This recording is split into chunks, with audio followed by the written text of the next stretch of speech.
Մի անձրոտ գիշեր ընդմիշտ կփոխեր նվիրված հոր անողոք գործարարուհու կյանքը։ Ճակատագիրը նրանց կմիացներ աշխատանքի, հյուծվածության ուշադրության գարիք ունեցող երեխայի միջոցով։ Շտաբ զեկույցների խեղդող պարտականությունների միջ երկու լիովին տարբեր աշխարհներ անսպասելիորեն կբախվեին։ Նախքան այս զարմանահրաշ պատմությունը լսելը, մի մոռացեք բաժանորդագրվել ալիքին ավելի հուզիչ պատմությունների համար։ Անձրը ուժգին թակում էր Երանի կորպորատիվ շենքի պատուհաններին, երբ Մարգոսը դժվարությամբ բացեց ապագե դուռը։ Ձեռքերում գրում էր իր 6-ամյա դստերը Օլիվիային, որը խոր քնած էր չնայած դրսի փոթորկի աղմուկին։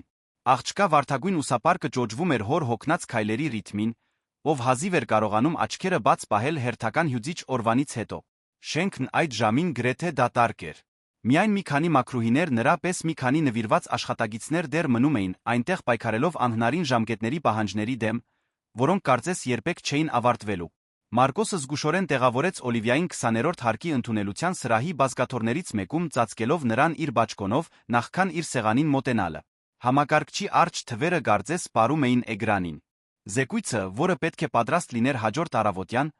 պահանջում էր բարդ վերլուծություն, որը նորմալ պայմաններում կպահանջեր առնվազն 3 օր պատշաճ կերպով ավարտելու համար։ Բայց Մարգոսն այդ շքեղությունը չուներ։ Ոչ այն ժամանակ, երբ վարձը ուշանում էր, երբ Օլիվիայի առողջապահական ապահովագրությունը պետք էր թարմացնել, երբ յուրաքանչյուր դրամը նշանակություն ուներ իր կյանքում։ Նրա մատները թռչում էին ստեղնաշարի վրայով, երբ փորձում էր անտեսել գլխացավը, որը թմբկահարում էր իր քունքերին։ Երբեմն նայում էր Օլիվիային համոզվելով, որ նա շարունակում է խաղաղ քնել։ Աղջիկը ընկերության ճաշարանում պարզ սենդվիչ էր կերել, նախքան այնտեղ տեղավորվելը արդեն սովորելով այն առօրյային, որը սովորական էր դարձել այն պահից, երբ դայակը հրաժարվել էր աշխատանքից։ Հենց այդ ժամանակ նա լսեց միջանցքում արձագանքող բարձրագրունկների ձայնը։ Մարգոսին պետք չեղավ նայել իմանալու, թե ով է մոտենում։ Կիարա Ալյանցը երիտասարդ գործարարուհին, ով երկաթե բռունցքով էր ղեկավարում այդ ընկերությունը, հազվադեպ էր երում միջանցքներում աշխատանքային ժամերից հետո։ Բայց երբ հայտնվում էր, դա նշանակում էր, որ ինչ-որ կարևոր բան էր տեղի ունենում, կամ որ ինչ-որ մեկին շատ երկար գիշեր էր սպասվում։ Կիարան կանգնեց Մարգոսի հետում մի քանի վայրկյան լուր դիտելով համակարգչի էկրանը։ Նրա մուգ աչքերը վերլուծում էին յուրաքանչյուր գրաֆիկ, յուրաքանչյուր թիվ, յուրաքանչյուր կանխատեսում այն մարդու ճշգրտությամբ, ով ֆինանսական կայսրություն էր կառուցել մինչ 30 տարեկանը։ Մարգոսը զգաց նրա ներկայությունը շրջվեց փորձելով թաքցնել այն նյարդայնությունը, որը միշտ պատում էր նրան ղեկավարի ներկայությամբ։ Հարավային մարզի տվյալներն անհամապատասխան են, ասաց նա առանց նախաբանի մատնանշելով զեկույցի որոշակի հատված։ Ինձ անհրաժեշտ է նոր համեմատական վերլուծություն վերջին 3 եռամսյակների հետ, վաղվա առավոտյան համար։ Մարգոսը խորը շունչ քաշեց մտովի հաշվելով, թե որքան ժամանակ կպահանջի այդ նոր պահանջը իր արդեն իսկ խիտ ժամանակացույցից։ Տիկին Ալյանց, ամենայն հարգանքով, ես արդեն աշխատում եմ այն զեկույցի վրա, որը դուք խնդրել էիք այսօր կեսօրին։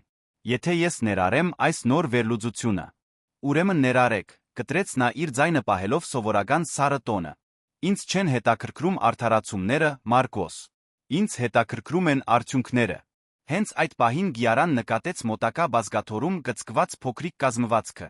Օլիվիան շարժվել էր քնի մեջ, շագանակագույն մազերի մի փունջ դուրս էր եկել նրան ծածկող բաճկոնից։ Մի վայրկյանով ինչ-որ բան անցավ Կիարայի սովորաբար անտարբեր դեմքով, մի բան, որ Մարգոսը չկարողացավ իդենտիֆիկացնել անհարմարավետություն էր, զարմանք, թե գուցե նույնիսկ ավելի մարդկային մի բան։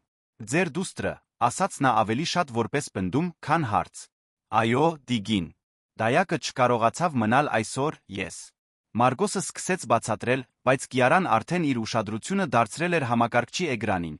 Արեք այն, ինչ պետք է անեք, սառնությամբ ասաց նա, բայց այս անգամ խուսափեց նայել Օլիվիայի ուղղությամբ։ Զեկույցը պետք է իմ սեղանին լինի առավոտյան ժամը 7-ին։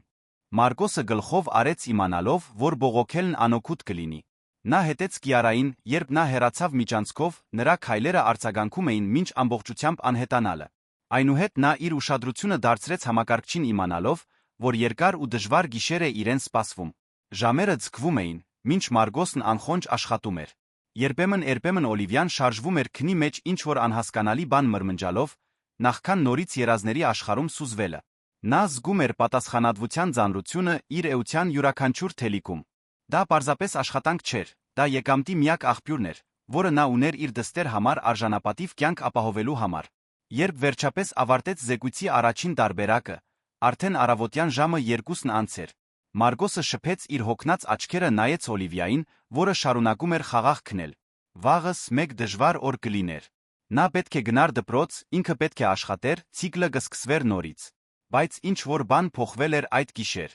Այն ձը, որով Գիարան նայել էր Օլիվիային, այդ վարանումի պահը, մնացել էր Մարգոսի հիշողության մեջ։ Մի ակնթարթում նա տեսել էր ջեղք Երանի ամենավախեցնող գործարարուհու անթափանց զրահի մեջ։ Մարգոսը դեռ չգիտեր, բայց այդ ջեղքը կլիներ մի փոխակերպման սկիզբը, որը կփոխեր ոչ միայն նրանց կյանքը, այլ նրանց շրջապատի բազմաթիվ մարդկանց կյանքը։ Խորը փոփոխության սերմերը ցանվել էին այդ անձրոտ գիշեր, այդ փոխակերպման պտուղները կզարմացնեին բոլոր նրանց, ովքեր ճանաչում էին նրանց։ Աշխատելիս Մարգոսը հիշեց այն իրադարձությունները, որոնք հանգեցրել էին իրեն այդ իրավիճակին։ 3 տարի էր, ինչ աշխատում էր այդ ընկերությունում, միշտ որպես վարչական օգնական միշտ կատարելով հրամաններ առանց հարցեր տալու։ Նրա կյանքը կտրուկ փոխվել էր Օլիվիայի ծնվելուց հետո, նրա գինը հեռացել էր կարճ ժամանակ անց թողնելով նրան մենակ փոքրիկ երեխայի պարտականությունների հետ, որոնք կարծես ավելանում էին ամեն օր։ Առաջին տարիներին նա կարողացել էր հավասարակշռել աշխատանքն ու հայրությունը հարանների էժան դայակների օգնությամբ։ Բայց քանի որ Օլիվիան մեծանում էր, նրա գարիքները նույնպես աճում էին։ Մարգոսը հայտնվեց մի արատավոր շրջանի մեջ, որտեղ պետք էր ավելի շատ աշխատել դստերն ապահովելու համար, բայց ավելի շատ աշխատելը նշանակում էր ավելի քիչ ժամանակ անցկացնել նրա հետ։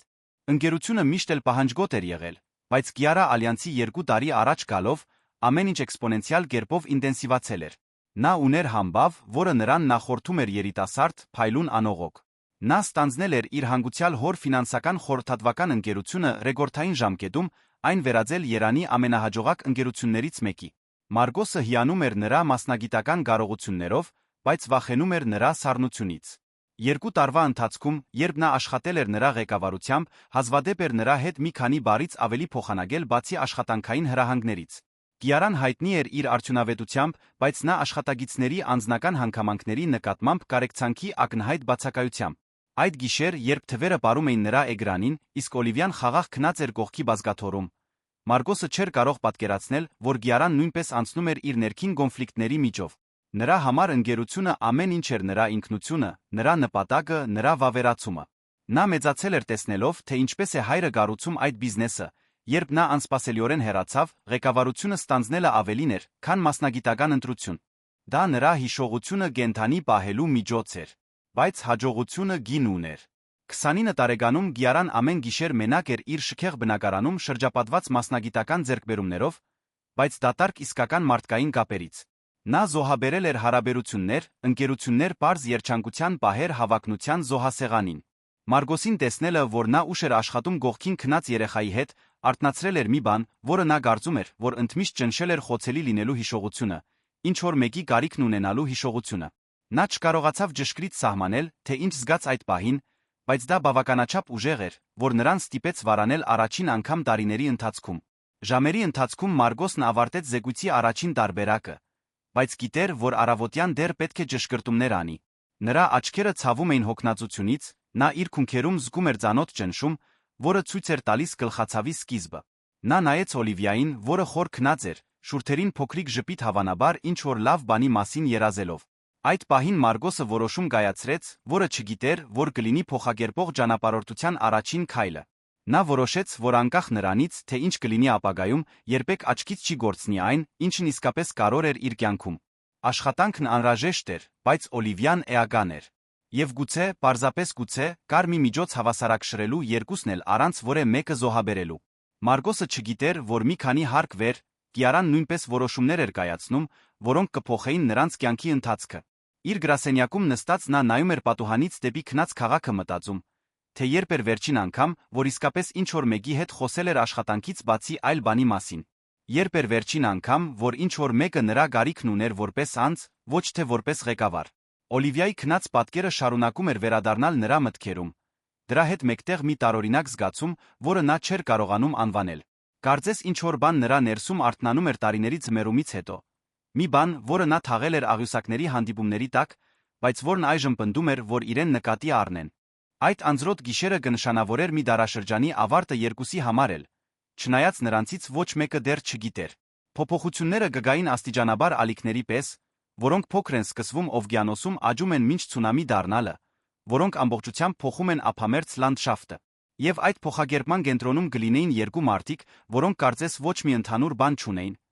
բայց որոնք կհայտնաբերեին, որ գիսում էին բոլոր մարդկային հիմնարար կարիքներից մեկը պատկանելու, տեսանելի լինելու, սիրված լինելու կարիքը։ Հաջորդող շաբաթները սահմանեցին մի օրինաչափություն, որը Մարգոսը չափազանց լավ գիտեր։ Վաղ արթնանալ, Օլիվիային դպրոց պատրաստել, անխոնջ աշխատել ուշ գիշեր տուն վերադառնալ,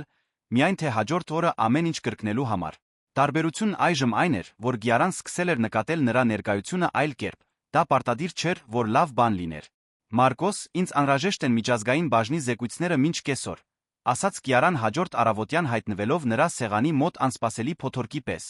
Եվ ես նա ուզում եմ նոր ապրանքների կատարողականի ամբողջական վերլուծություն ասիական շուկայում։ Մարգոսը նայեց նրան փորձելով մարսել այն պահանջի մեծությունը։ Տիգին Ալյանց, դրանք երկու ընդարձակ զեկույցներ են։ Սովորաբար դա կպահանջեր։ Ինձ չեն հետաքրքրում սովորական ընթացակարգերը, ընդհատեց նա։ Ինձ անհրաժեշտ է այդ տեղեկատվությունը այսօր կեսօրին ներդրողների հետ հանդիպման համար։ Դուք կարող եք դա անել, թե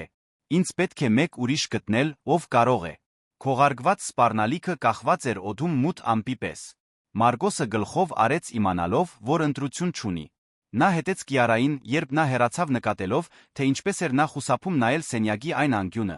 որտեղ Օլիվիան անցկացրել էր նախորդ գիշերը քնած, մինչ ինքն աշխատում էր։ Հաջորդ մի քանի ժամվա ընթացքում Մարգոսը սուզվեց աղյուսակների, գրաֆիկների տվյալների մեջ, որոնք կարծես երբեք չէին ավարտվելու։ Նրա գործընկերները սկսեցին նկատել նրա մոլուցքային նվիրվածությունը ոմանք հիացմունքով, ոմանք անհանգստությամբ։ Վիկտորը գողքի սեղանի գործընկերը մոտեցավ Ջաշի ընդմիջմանը։ «Ընկեր, դու լավ չես», ասաց Վիկտորը դիտելով Մարգոսի դեմքին նշմարվող խորը կապտուկները։ «Երբ էր վերջին անգամ, որ ամբողջ գիշեր քնել ես»։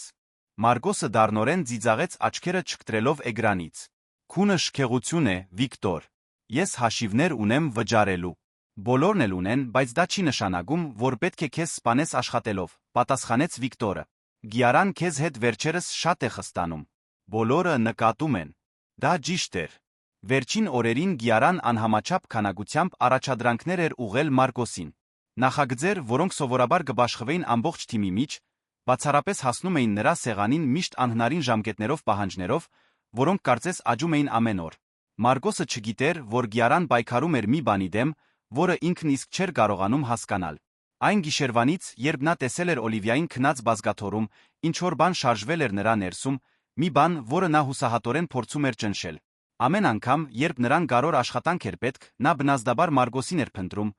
կարծես ցանկանալով պատրվակ ունենալ ստուգելու, թե արդյոք աղջիկը լավ է։ Այդ օրվա կեսօրին, ներդրողների հետ հանդիպման ժամանակ, Կիարան ներկայացրեց Մարգոսի պատրաստած զեկույցները։ Տվյալներն անթերի էին, վերլուծությունը խորը, կանխատեսումները հենց այն էին, ինչ նրան պետք էր միջազգային գործընկերներին տպավորելու համար։ Մի պահ, երբ նա խոսում էր թվերի մասին, մտածեց, թե երբ էր սկսել այդքան վստահել պարզ վարչական օգնականի աշխատանքին։ «Հիանալի աշխատանք, Գիարա», ասաց ներդրողներից մեկը շնորհանդեսի վերջում։ «Տվյալները ցույց են տալիս կայուն աճ, կանխատեսումները շատ լավատեսական են։ Ո՞վ է պատրաստել այս վերլուծությունը»։ Կիարան վարանեց մի վայրկյան։ «Իմ թիմը», դիվանագիտորեն պատասխանեց նա։ «Մենք ունենք շատ հմուտ մասնագետներ»։ Բայց երբ ներդրողները դուրս եկան սենյակից, Կիարան մնաց մտածելով այն մարդու մասին, ով ամբողջ գիշեր աշխատել էր այդ հանդիպումը հաջող դարձնելու համար։ Մարգոսը, ում նա հազիվ էր ճանաչում բացի իր անսասան նվիրվածությունից փոքրիկ դստերից, ով երբեմն ուղեկցում էր նրան գրասենյակ։ Երբ վերադարձավ այն հարկը, որտեղ Մարգոսն աշխատում էր,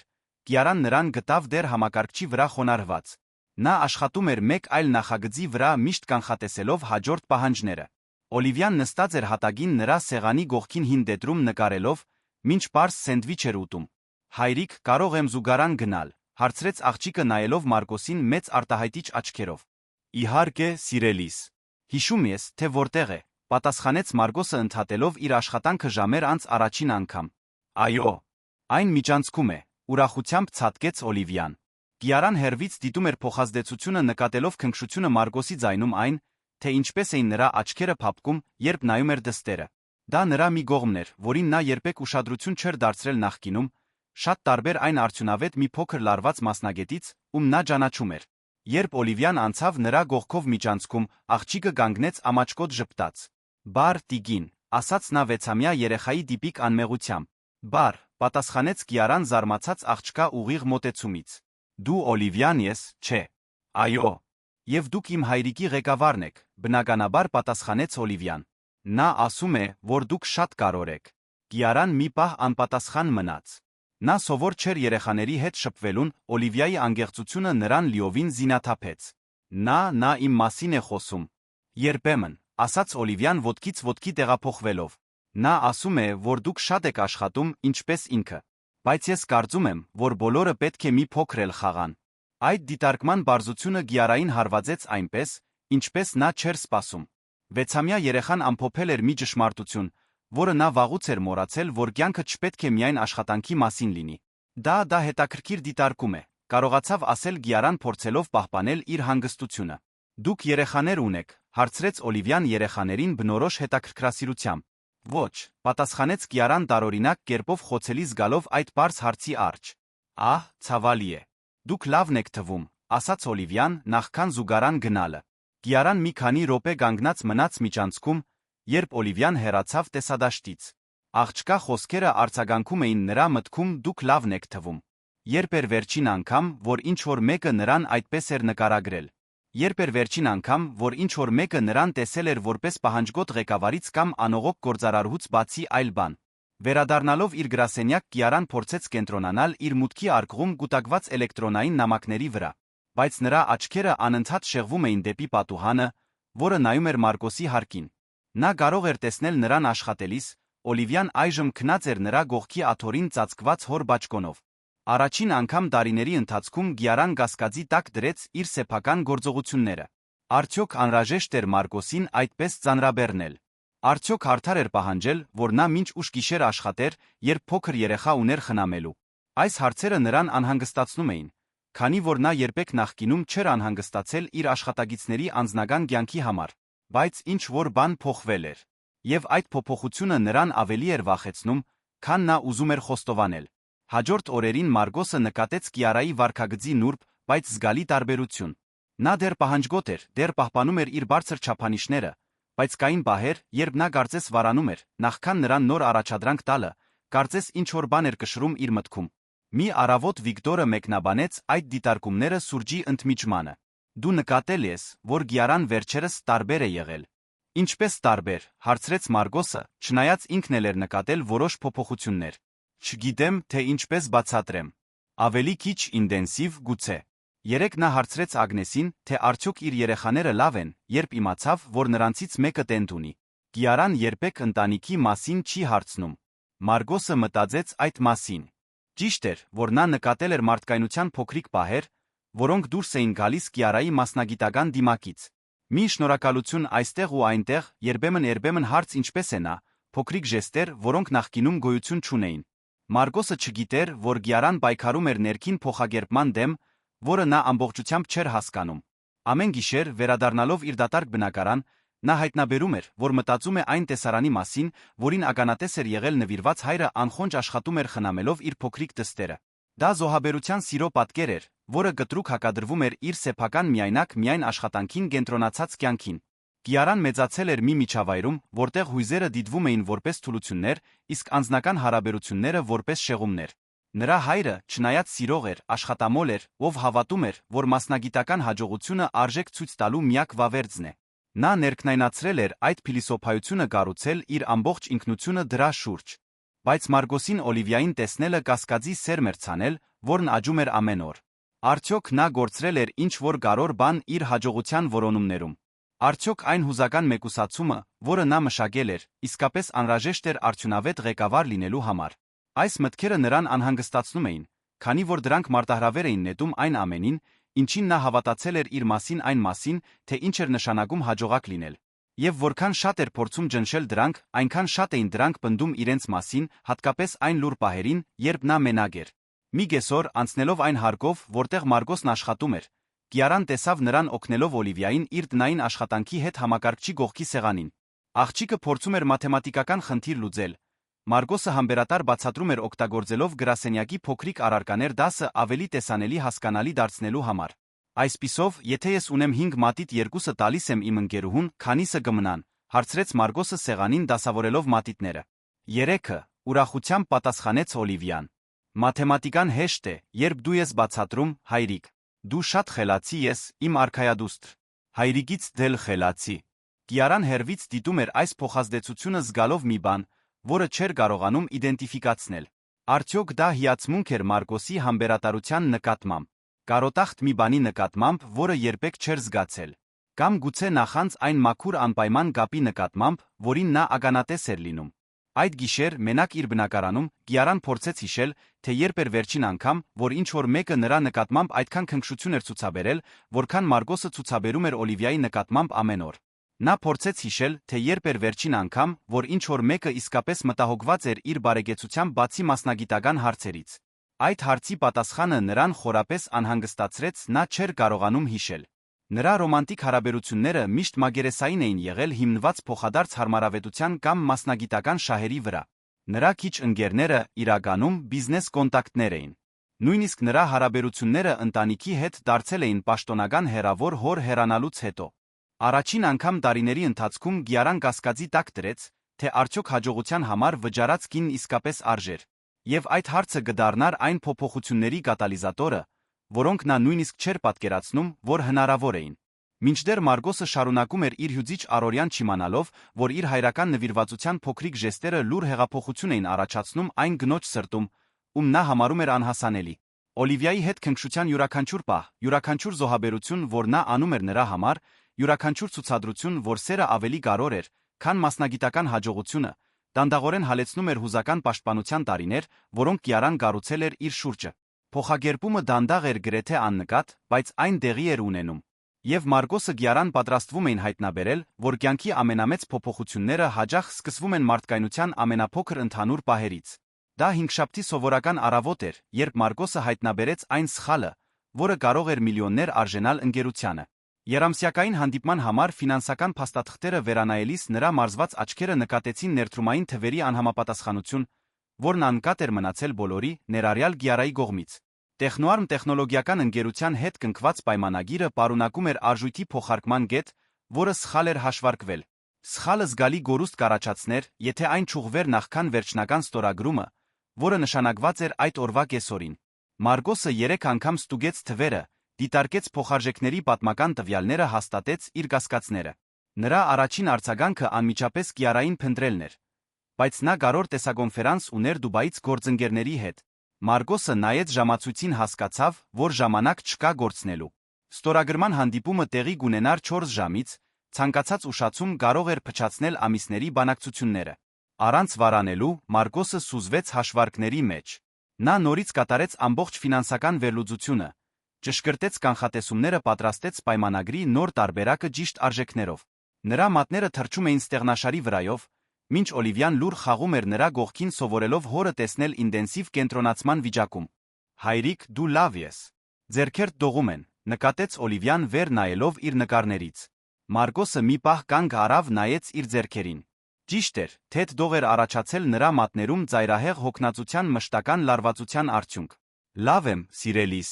Հայրիկը պարզապես մի փոքր հոգնած է։ Բայց նա լավ չէր։ Գլխացավերը մշտական էին դարձել, նրա տեսողությունը մշուշվում էր օրվա վերջում, նա վերջին շաբաթներին կորցրել էր գրեթե 5 կիլոգրամ։ Մարգոսը ամեն ինչ վերագրում էր աշխատանքային սթրեսին, անտեսելով այն նշանները, որ իր մարմինը հասնում էր իր սահմանին։ Երբ Կիարան վերջապես դուրս եկավ տեսակոնֆերանսից, Մարգոսը սպասում էր նրա գրասենյակի դռան մոտ, ձեռքերում թղթապանակ, լուրջ արտահայտություն դեմքին։ Տիկին Ալյանց, ես պետք է շտապ խոսեմ ձեզ հետ տեխնոար մի պայմանագրի մասին։ Մարգոս, ես ուշանում եմ մեկ այլ հանդիպումից։ Ինչ էլ լինի, կարող է սպասել, ասաց Կիարան, փորձելով անցնել նրա կողքով։ Իրականում չի կարող, պնդեց Մարգոսը այնպիսի վճռականությամբ, որը զարմացրեց երկուսին էլ։ Արժույթի փոխարկման հաշվարկներում զգալի սխալ կա։ Եթե պայմանագիրը ստորագրենք այս վիճակում, մենք մոտ 3.5 միլիոն կգործնենք 2 տարում։ Կիարան կտրուկ կանգ առավ։ Ինչ ասացիր։ Մարգոսը բացեց թղթապանակը, ցույց տվեց բնօրինակ հաշվարկները իր ուղումների գողքին։ Կետ 4.3-ի արժութային ճշգրտման կետը հիմնված է ֆիքսված փոխարժեքի վրա, որը հաշվի չի առնում արժույթի պատմական անկայունությունը։ Ահա ճիշտ թվերը։ Կիարան վերցրեց փաստաթղթերը, ուշադիր ուսումնասիրեց դրանք։ Նրա աչքերը անցան յուրաքանչյուր տողով, յուրաքանչյուր հաշվարկով, յուրաքանչյուր կանխատեսումով։ Աստիճանաբար նրա արտահայտությունը անհամբերությունից փոխվեց զարմանքի, ապա հարգանքի մոտ։ Ինչպես հայտնաբերեցիր դա, հարցրեց նա իսկապես հետաքրքրված։ Ես միշտ վերանայում եմ բոլոր գարոր պայմանագրերը, պարզապես պատասխանեց Մարկոսը։ Դա իմ աշխատանքի մի մասն է ստուգել, թե արդյոք ամեն ինչ ճիշտ է։ Ոչ, իրականում այդպես չէ, դանդաղ ասաց Կիարան։ Դա պետք է լիներ ֆինանսական իրավաբանական բաժինների պարտականությունը։ Դուք ընկերությանը զգալի վնասից փրկեցիք։ Մարկոսը լուր մնաց չիմանալով, թե ինչպես պատասխանել Կիարայի գովեստին։ Առաջին անգամ էր, որ նա հրապարակայնորեն ճանաչում էր նրա աշխատանքը։ Դուք ամեն ինչ ուղղել եք, հարցրեց նա։ Այո, Տիգին։ Նոր տարբերակը պատրաստ է այսօր կեսօրվա հանդիպման համար։ Ես նա պատրաստել եմ լրացում բացատրելով փոփոխությունները, որպեսզի իրավաբանները կարողանան արագ վերանայել։ Կիարան երկար նայեց Մարկոսին, կարծես նրան առաջին անգամ էր տեսնում։ Լավ աշխատանք, վերջապես ասաց նա բառեր, որոնք նա հազվադեպ էր արտասանում։ Կեսօրվա հանդիպումը հաջող էր։ Ասիացի ներդրողները տպավորված էին ֆինանսական վերլուծության մանրակրկիտությամբ կատարված ուղումներով։ Պայմանագիրը ստորագրվեց առանց խնդիրների, ընկերությունը զգալի շահույթ ապահովեց Մարկոսի կողմից իրականացված փոփոխությունների շնորհիվ։ Հանդիպման ընթացքում Կիարան անկատորեն նշեց, որ ուղումները հայտնաբերվել էին իր վերլուծական թիմի կողմից։ Բայց նրա աչքերը շնորհանդեսի ընթացքում մի քանի անգամ փնտրեցին Մարկոսին։ Նա նկատեց, որ ինչ-որ բան փոխվել էր նրա նայելու ձում։ Երբ բոլորը դուրս եկան հանդիպումների սենյակից, Կիարան մնաց Մարկոսի հետ։ Այսօրվա դեղի ունեցածի մասին, սկսեց նա։ Դա պարզապես իմ աշխատանքն էր, Տիկին, համեստորեն ընդհատեց Մարկոսը։ Ոչ, դա պարզապես ձեր աշխատանքը չէր, վճռականորեն ասաց Կիարան։ Դուք անցել եք սպասվածից ավելին, դա աննկատ չի մնացել։ Մարկոսը գլխով արեց, բայց նրա արտահայտությունը չեզոք մնաց։ Նա սովորել էր իր աշխատանքում շատ ճանաչում չսպասել։ Որքան ժամանակ է, ինչ այստեղ եք աշխատում, հարցրեց Կիարան զարմացնելով Մարկոսին անձնական հարցով։ 3 տարի, Տիգին, պատասխանեց նա։ Իսկ դրանից առաջ աշխատել եմ մի քանի խորհրդատվական ընկերություններում, միշտ վարչական ֆինանսական ոլորտում։ Կիարան մտածկոտ գլխով արեց։ Դուք ֆինանսական կրթություն ունեք։ Ես ունեմ կառավարման բակալավրի աստիճան ֆինանսական կառավարման մասնագիտացում, պատասխանեց Մարկոսը։ Ամեն ինչ սովորել եմ գիշերները Օլիվիայի ծնվելուց հետո։ Այս տեղեկատվությունը զարմացրեց Կիարային։ Նա ենթադրել էր, որ Մարկոսը պարզապես վարչական օգնական էր առանց կոնկրետ որակավորումների։ Իմանալը, որ նա բարձրագույն կրթություն ուներ սովորել էր մենակ դուստր մեծացնելով, լիովին փոխեց նրա ընկալումը նրա մասին։ Ինչո՞ւ նախկինում երբեք չէիք նշել ձեր կրթության մասին, հարցրեց նա։ Մարկոսը ուսերը թափահարեց։ Ոչ ոք երբեք չի հարցրել։ Եվ անկեղծ ասած, ինձ պարզապես աշխատանք էր պետք, որը թույլ կտար ինձ հոգ տանել Օլիվիայի մասին։ Այդ ժամանակ կարիերայի մասին չէի մտածում։ Իսկ հիմա դեռ չեք մտածում կարիերայի մասին։ Մարկոսը վարանեց։ Ես չգիտեմ։ Երբեք հնարավորություն չեմ ունեցել լրջորեն մտածել այդ մասին։ Կիարան գլխով արեց մարսելով այդ տեղեկատվությունը։ Առաջին անգամ էր, որ նա Մարկոսին տեսնում էր ոչ միայն որպես արդյունավետ աշխատակից, այլ որպես չբացահայտված ներուժ ունեցող մարդ։ Բայց երբ նրանք խոսում էին, Մարկոսը ստիպված եղավ անկատորեն հենվել սեղանին։ Հանկարծակի գլխապտույտ պատեց նրան, նա մետաղական համ զգաց բերանում։ Նա փորձեց թաքցնել, բայց Կիարան նկատեց։ Դուք լավ եք, հարցրեց նա։ Այո, պարզապես մի փոքր հոգնած, ստեց Մարկոսը։ Կիարան ուշադիր դիտեց նրան։ Կապտուկներն ավելի խորն էին, դեմքն ավելի նիհար, կար մի գունատություն, որը նա նախկինում չէր նկատել։ Երբ էր վերջին անգամ, որ արձակուրդ վերցրեցիք։ Մարկոսը մի պահ մտածեց։ Ես ճիշտ չեմ հիշում։ Մարկոս յուրաքանչյուր աշխատագից արձակուրդի հանգստի իրավունք ունի, ասաց Կիարան։ Գիտեմ, բայց ամեն ինչ շատ արագ է եղել, ես չէի ուզում նախագծերը հետաձգել, սկսեց Մարկոսը։ Դուք պատասխանատու չեք ընկերության բոլոր նախագծերի համար, ընդհատեց Կիարան։ Գուցե ժամանակն է մտածել որոշ պարտականություններ վերաբաշխելու մասին։ Մարկոսը խուճապի մատնվեց։ Տիգին Ալյանց, եթե ես ինչ-որ սխալ բան եմ արել։ Դուք ոչինչ սխալ չեք արել, արագ ասաց Կիարան։ Ընդհակառակը։ Գուցե ժամանակն է պաշտոնապես ճանաչել ձեր աշխատանքի արժեքը։ Մարկոսը չգիտեր, թե ինչ ասի։ Առաջին անգամ էր տարիների ընթացքում, որ ինչ-որ մեկը ճանաչում էր ոչ միայն նրա ջանքերը, այլ նրա ներուժը։ Եվ որքան էլ տարօրինակ թվար, այդ մարդը Կիարա Ալյանցն էր այն կինը, ում նա սառը անզգա էր համարել։ Բայց երբ նա վերադառնում էր իր սեղանին, Մարկոսը գլխապտույտի մեկ այլ դրվագ զգաց։ Այս անգամ նա ստիպված եղավ բռնվել միջանցքի պատից չընկնելու համար։ Օլիվիան, որը սպասում էր նրան, անհանգիստ վազեց նրա մոտ։ Հայրիկ, հիվանդ ես, հարցրեց նա բռնելով նրա ձեռքը։ Ոչ, սիրելիս։ Հայրիկին պարզապես մի փոքր ջուր է պետք, ասաց Մարգոսը ստիպելով իրեն ժպտալ։ Բայց նա գիտեր, որ դա պարզապես ծարավ կամ հոգնածություն չէր։ Նրա մարմինը հստակ ազդանշաններ էր ուղարկում, որ այլս չէր դիմանա այդ ռիթմին։ Հարցն այն էր, ինչ անել դրա հետ առանց կորցնելու այն աշխատանքը, որն այդքան անհրաժեշտ էր նրան։ Տեխնոարմի պայմանագրի հետ կապված դեպքից հետո հաջորդ օրերին Մարգոսը նկատեց Կիարայի նկատմամբ վերաբերմունքի նուրբ, բայց զգալի փոփոխություն։ Նա սկսեց բարել նրան առավոտյան, ինչը նախկինում երբեք չէր արել։ Երբ անցնում էր նրա սեղանի գողքով, երբեմն կանգ էր առնում հարցեր տալու նախագծերի մասին, որոնք շտապ չէին, կարծես պատրվակներ էր փնտրում խոսելու համար։ Ինչպես են հարավային մարզի թվերը, հարցրեց նա մի կեսօր, չնայած գիտեր, որ այդ զեկույցը առաջնահերթություն չէր։ Լավ են առաջադիմում, Տիգին Ալյանց։ Ամբողջական վերլուծությունը պետք է ունենամ մինչ 5 շաբթի, պատասխանեց Մարգոսը նկատելով, թե ինչպես էր նա սովորականից պակաս շտապողական թվում։ Հիանալի է։ Եվ ինչպես է Օլիվիան։ Նա լավ է հարմարվել նոր դպրոցին։ Մարգոսը զարմացավ անձնական հարցից։ Այո, նա շատ է սիրում։ Նոր ընկերություններ է ձեռք բերել։ Որքան լավ, ասաց Կիարան, Մարգոսը տպավորություն ուներ, որ նա ուզում էր ավելին ասել, բայց չգիտեր, թե ինչպես շարունակել խոսակցությունը։ Այս կարճ, բայց զգալի փոխազդեցությունները սկսեցին ավելի հաճախակի դառնալ։ Կիարան հայտնաբերեց, որ նա կարոտում էր մարդկային կապի այդ փոքրիկ պահերը, չնայած չգիտեր, թե ինչպես սկսել կամ պահպանել դրանք։ Նրա ամբողջ կյանքը կառուցվել էր արդյունավետության օբյեկտիվության շուրջ։ Այժմ նա իրեն տեսնում էր ցանկանալով ավելի սուբյեկտիվ հուզական մի բան։ Մի կեսօր, երբ Մարգոսը վերանայում էր միջազգային պայմանագրերը, Օլիվիան մոտեցավ նրան իր նոր ավարտած նկարով։ Հայրիկ, մեր ընտանիքի նկարն եմ արել, ուրախությամբ ասաց նա։ Մարգոսը նայեց թղթին, տեսավ երկու ձեռք բռնած կերպարներ բարձրահասակ տղամարդ փոքրիկ աղջիկ վառ դեղին արի տակ։ Գեղեցիկ է, սիրելիս։ Մենք երկուսով ենք։ Այո։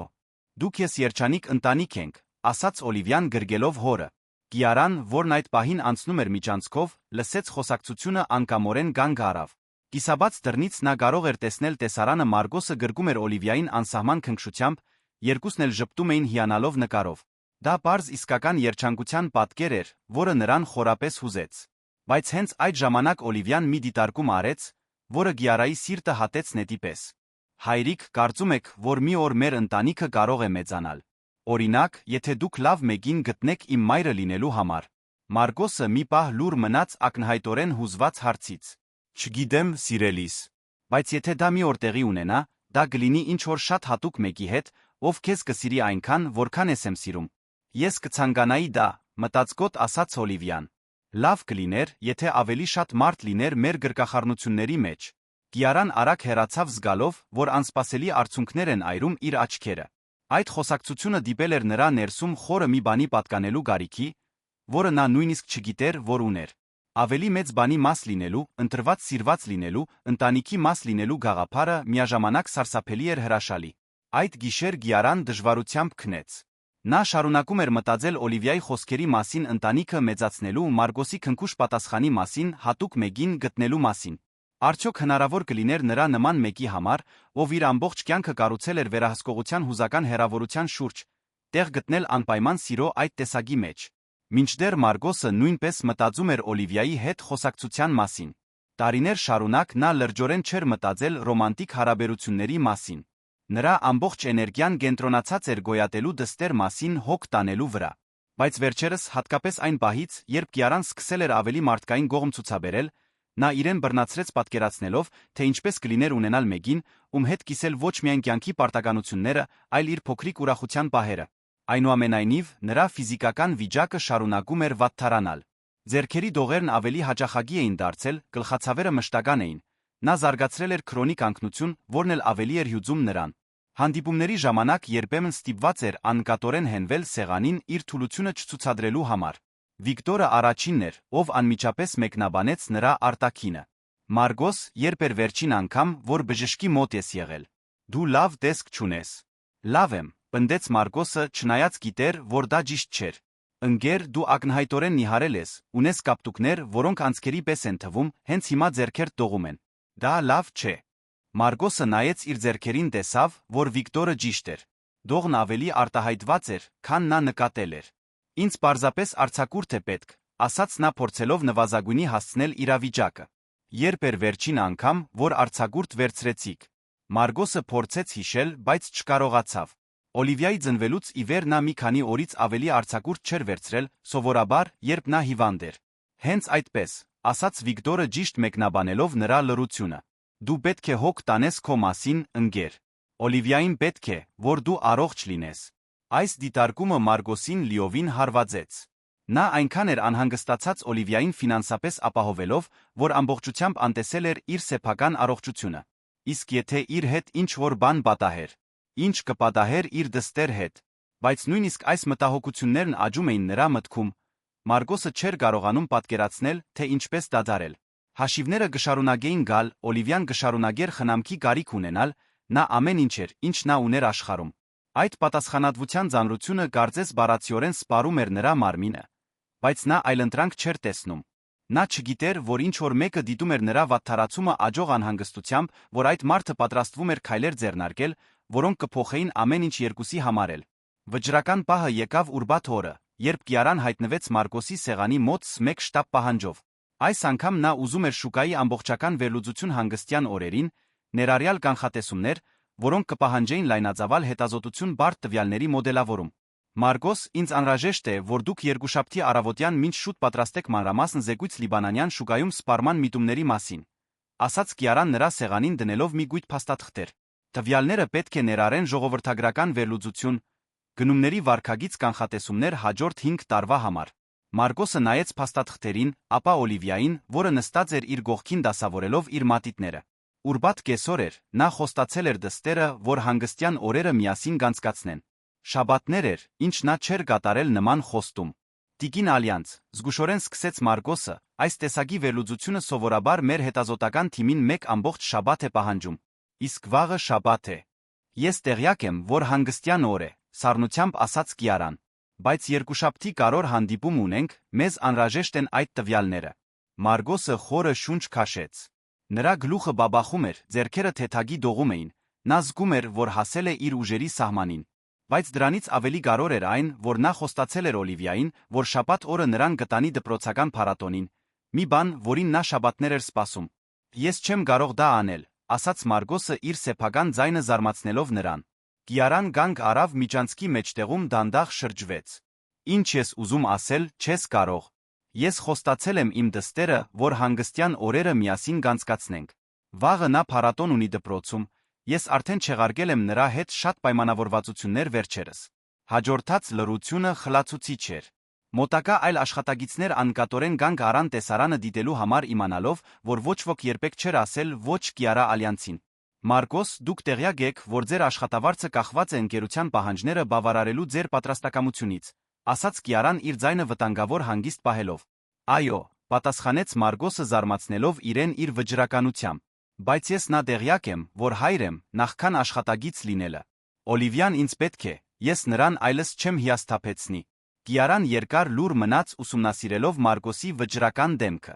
Առաջին անգամն էր տարիների ընթացքում, որ ինչ-որ մեկը բացահայտորեն մարտահրավեր էր նետում նրան առանց հետանքների վախի։ Եվ ավելի զարմանալի էր այն փաստը, որ մարտահրավերը հիմնված էր այդքան մարդկային մի բանի վրա։ Դուք ինձ ասում եք, որ ձեր դուստրը ավելի կարևոր է, քան ձեր աշխատանքը, հարցրեց նա։ Ես ասում եմ, որ կյանքում որոշ բաներ ավելի կարևոր են, քան աշխատանքը, պատասխանեց Մարգոսը ուղիղ նայելով նրա աչքերին։ Եվ իմ դուստրը, անկասկած, դրանցից մեկն է։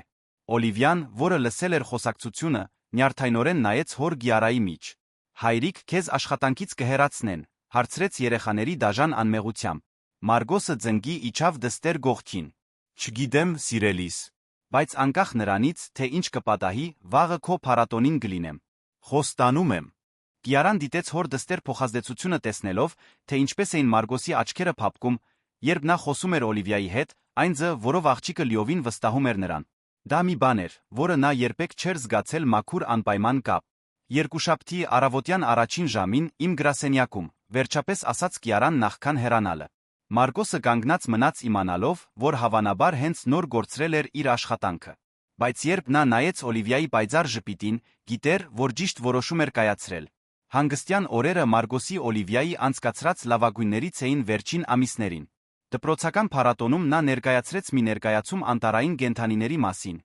Մարգոսն առաջին շարքում էր ծափահարելով հպարտ ժպտալով։ Մի քանի ժամով նա կարողացավ լիովին մոռանալ աշխատանքի մասին կենտրոնանալ միայն հայր լինելու վրա։ Բայց երկուշաբթի օրը, երբ նա գնում էր Գիարայի գրասենյակ, Մարգոսը ստամոքսում սեղմում էր զգում։ Նա գիրագի օրն անցկացրել էր իր ինքնագենսագրականը պատրաստելով մտածելով, թե ինչպես բացատրի Օլիվիային, որ նրանք պետք է տեղափոխվեին ավելի փոքր բնակարան։ Վերելակը լիքն էր, երբ Մարգոսը մտավ, Գիարան այնտեղ էր կանգնած հետում։ Նրանք կարճ նայեցին միմյանց, բայց խոսք չփոխանագեցին։ Մարգոսը նկատեց, որ նա տարբեր էր թվում ավելի մտածկոտ, ավելի քիչ հրամայական, քան սովորաբար։ Հենց 10-11-րդ հարկերի միջ էին, երբ Մարգոսը զգաց, որ աշխարհը պտտվում է։ Այն գլխապտույտը, որը նրան անհանգստացնում էր շաբաթներ շարունակ, հանկարծակի ուժեղացավ, նրա տեսողությունը մտնեց, նա զգաց, որ ոտքերը թուլանում են։ Հայրիկ, բղավեց Օլիվիան, որը նրա գողքին էր բռնելով նրա ձեռքը։ Մարգոսը փորձեց հենվել վերելակի պատին, բայց ուշ էր։ Նրա մարմինը փլվեց, վերջին բանը, որ նա տեսավ նախքան գիտակցությունը գործնելը, Կիարան էր, որ վազում էր դեպի նա։ Երբ Մարգոսը ուշաթափվեց, ամբողջ վերելակը խուճապի մատնվեց։ Օլիվիան սկսեց լացել չհասկանալով, թե ինչ էր կատարվում հոր հետ, բայց հենց Կիարան վերահսկողություն վերցրեց իրավիճակի վրա։ Ինչ որ մեկը սեղմի արտակարգ կոճակը, բղավեց նա ձնգի իջնելով Մարգոսի գողքին ստուգելով նրա շնչառությունը։ Եվ անմիջապես զանգահարեք շտապօգնություն։ Կիարան շրջվեց դեպի Օլիվիան, որը հուսահատորեն լացում էր։ Օլիվիա, լսիր ինձ։ Քո հայրիկը լավ կլինի, բայց ինձ պետք է, որ հիմա քաջ աղջիկ լինես, լավ։ Օլիվիան գլխով արեց հեգեգոցների միջ, Կիարան նրան մոտ քաշեց գրգելով նրան մինչ անընդհատ ստուգում էր Մարգոսի կենսական նշանները։ Առաջին անգամ էր, որ նա երեխա էր գրկում, նա զգաց բնազդային պաշտպանություն, որը երբեք չէր զգացել նախկինում։ Երբ շտապօգնության աշխատագիծները հասան, Մարգոսը սկսում էր գիտակցության գալ։ Նա շփոթված էր կողմնորոշումը գործրած, բայց նրա առաջին մտահոգությունը Օլիվիան էր։ Իմ դուստրը որտեղ է իմ դուստրը, մրմնջաց նա։ Ես այստեղ եմ, հայրիկ, ասաց Օլիվիան դեռ գրկած Կիարային։ Տիկին Կիարան հոգ տարավ իմ մասին։ Մարգոսը զարմանքով երախտագիտությամբ նայեց Կիարային։ Նրա մազերը խառնված էին, կոստյումը ճմրթված, նրա աչքերում թաքնված արցունքներ կային։ Շնորհակալ եմ, կարողացավ ասել Մարգոսը։ Հիմա մի խոսիր, մեղմորեն ասաց Կիարան։ Բժիշկները կհոգան քո մասին։ Հիվանդանոց տանող ճանապարհին Կիարան պնդեց, որ ուղեկցի նրանց։ Շտապօգնության մեքենայում նստած բռնելով Օլիվիայի ձեռքը, մինչ շտապօգնության աշխատագիծները զննում էին Մարգոսին, նա հասկացավ մի բան, որը խորապես ցնցեց նրան։ Իր կյանքում առաջին անգամ նա չէր մտածում աշխատանքի, թվերի, շահույթի կամ հանդիպումների մասին։ Նա մտածում էր միայն երկու մարդու մասին, որոնք ինչ-որ առեղծվածային կերպով կարոր էին դարձել նրա համար։ Եվ այդ գիտակցությունը նրան այնքան վախեցրեց, որքան ազատեց։ Մարգոսը ուշաթափվել էր ծայրահեղ հյուծվածությունից, բայց նրա ոչ ասելու քաջությունը փոփոխության սերմ էր ցանել Կիարայի սրտում, որը գաճեր այնպես, ինչպես նրանցից ոչ մեկը չէր կարող պատկերացնել։ Հիվանդանոցում ախտորոշումը պարզ էր ծայրահեղ հյուծվածություն, թերսնուցում քրոնիկ ծանր սթրեսի նշաններ։ Բժիշկը բացատրեց, որ Մարգոսի մարմինը հասել էր իր սահմանին, որ նրան անհրաժեշտ է առնվազն 2 շաբաթ բացարձակ հանգիստ։ Պարոն, դուք պետք է հասկանաք, որ այս նշաններն անտեսելը կարող է շատ լուրջ հետանքներ ունենալ, ասաց դոկտոր Պետրոս Սալյանը դիտելով հետազոտությունները։ Ձեր օրգանիզմը ամիսներ շարունակ աշխատում է արտակարգ ռեժիմով։ Եթե հիմա չհոգաք դրա մասին, կարող եք լուրջ սրտի խնդիրներ զարգացնել։ Մարգոսը թույլ գլխով արեց հանրային հիվանդանոցի մահճակալից անհանգստանալով ոչ թե իր առողջության,